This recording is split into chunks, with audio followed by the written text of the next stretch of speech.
नमस्कार दोस्तों, इस वीडियो को लाइक करें, हमारे चैनल ऋतिक म्यूजिक को सब्सक्राइब करें, इस घंटी के आइकन को दबाएं, ऑल सेलेक्ट करें हमारी सभी वीडियो सबसे पहले देखने के लिए।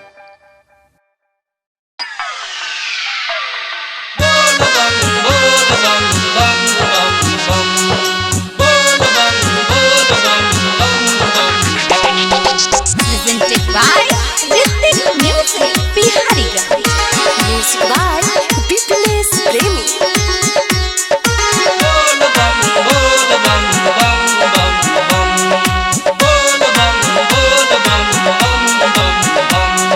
झूम झूम बरसे सावन मारे, कामर लेके जाता मुस्कान मारे।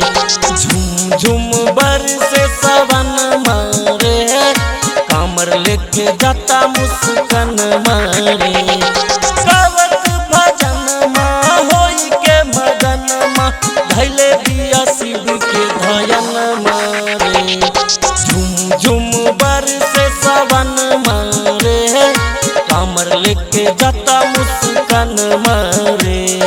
झूम झूम बरसे सावन मारे, कामर लेके जाता मुस्कान मारे।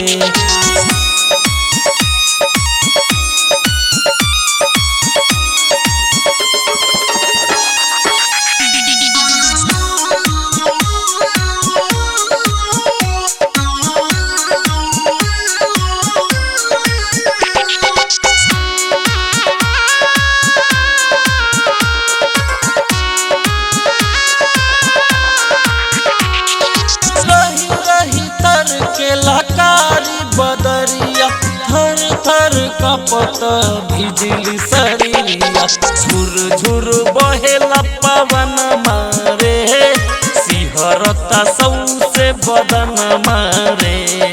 झुर झुर बहेला पवन मारे, सिहरता सौसे बदन मारे।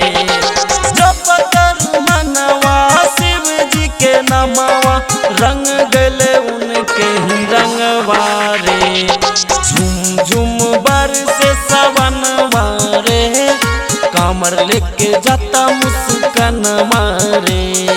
झूम झूम बरसे सावन मारे, कामर लेके जाता मुस्कान मारे।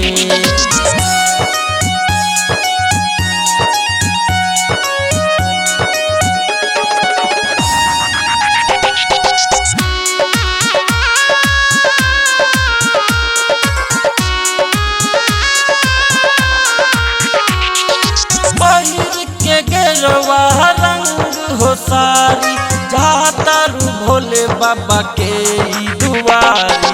आगे आगे जाता कोमल बारे, पीछे पीछे चलता पायल बारे।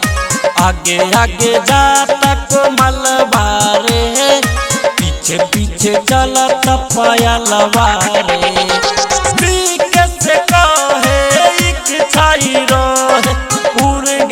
सोचल सपन वारे। झूम झूम बरसे सावन मारे, कामर लेके जाता मुस्कान मारे। झूम झूम बरसे सावन मारे, कामर लेके जाता मुस्कान मारे।